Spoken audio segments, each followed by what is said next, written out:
We're back, and we're sitting here with Representative Lou Shurtliff. Thank you for joining us, Lou. Thank you. Thank you. So let's just talk about, you've been in the legislature now for 2 years. I mean, back in the legislature for 2 years. What's been your impression? Is it any different now? Yes. I did spend 10 years before, and then I decided not to run for re-election, and that was 10 years ago. And 2 years ago, some young people talked me into running again, which I did. And so I'm back down there, which I really enjoy doing it. It's a challenge, it's a learning experience. But yes, it has changed. There's, I don't think people are working together as well as they used to. We've seen this on a national level, and I think it's in our state too, that it's more partisan on some things. Yes. Well, and I love having you there. Like, just this feeling of knowing that there's a Democrat from Weber County back in the House is always great. And I mean, particularly when it comes to education and everything that's happened over the last 2 years in education, you've been an incredible voice, as you've always been, on that issue. So will you talk, just to maybe give people a brief idea of what has been going on as far as education funding over the last 2 years and where it's maybe heading? Yes. Of course, I'm a former teacher, and so education has always been, the main thrust of what I'm interested in. But yes, it seems, everybody runs on, I'm going to do things for education. Now, when we get down there, that doesn't always happen.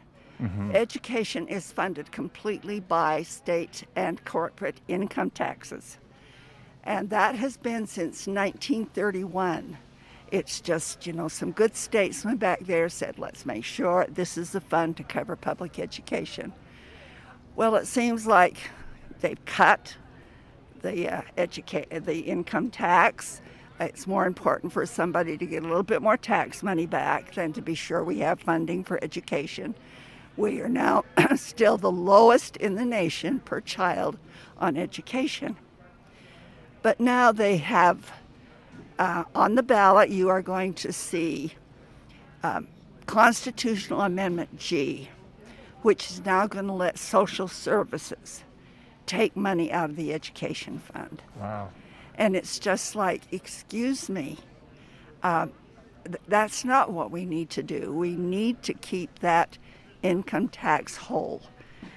They've been promised that through a bill why they would make sure that the schools would get enrollment, funding for increased enrollment, and funding for inflation. But that was put in statute, and that can be changed anytime the legislature wants to change it. So there's no guarantee that they're going to have that. Basically, what's going to happen is we're again going to lose money out of the education fund. So it makes me sad. Yeah, that is sad. So sometimes when we open our ballots, the average voter, these amendments can be worded kind of difficultly. So which way, if we don't want money taken away from education, which way do we vote on Constitutional Amendment G? Oh my gosh, do you know? I haven't seen it on the ballot. We'll have to get back with everyone on that one. Yeah, for sure. Yeah. So we can be real clear.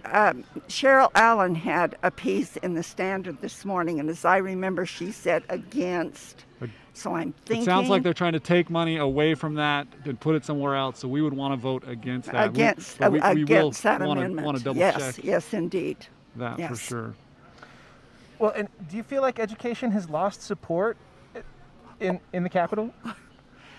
I don't know. Like I said, you look at any flyer that comes out from any candidate, and their first thing is education. Right. It's just when they get down there and push comes to shove, they just will not make education a priority. Is the conversation different? Because you're right, it's popular amongst the voters, right? Education is always going to be popular amongst the voters because we want to see our kids succeed, and we know that's really important for our state.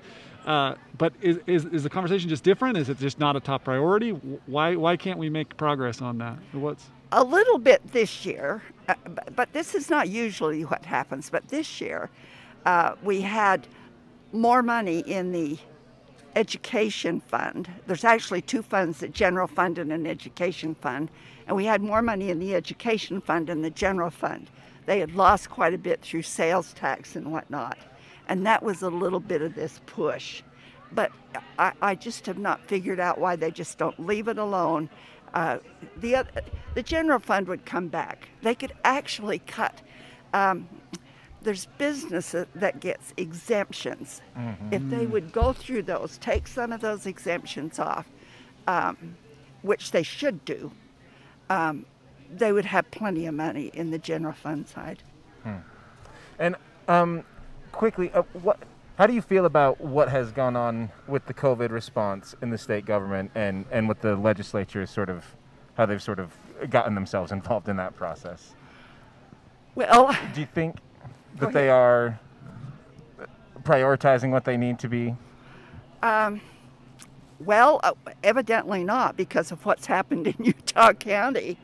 It seems to me that maybe there should have been stronger, some stronger, as far as wearing masks and that is concerned, some more dictates, I guess you'd say, put out there. I know that a lot of our rural counties hardly have anyone that's affected by it. It has been kind of tough on our state to try to figure that out. But also, these urban areas, we've got to keep this under control. Absolutely. And it's proven that if you wear a mask, it'll work. And I haven't figured out why that's such a big deal.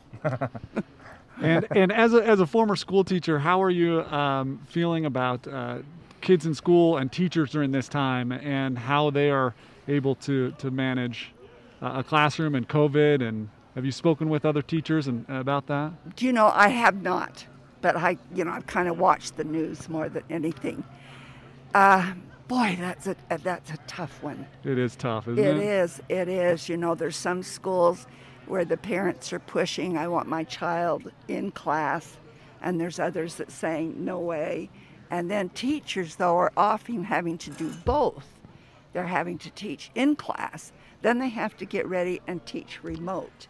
I think that's the killer for a lot of them. Very difficult. They almost need to hire extra teachers to do the remote, and let the others go. I mean, we have huge classes in Utah, so maybe actually some teachers are having manageable classes at this time. I'm concerned about children who are not attending kindergarten. Kindergarten is not mandatory in Utah. And I didn't know that, actually. Oh, I know most people don't. Kindergarten is not mandatory. It is not. And there are kids parents that are choosing not to put their kids through kindergarten. Yeah. Oh, yeah. Wow. And the sad thing is a lot of them that are not going are coming from at-risk families. And if there's anybody that should be in that kindergarten classes are those children. Absolutely. Is there something you're doing legislatively to try it? I have a bill, and we're working on it. We got last year, we got it to the floor, but there's a group out of Utah County, very libertarian, that just fight it. Oh.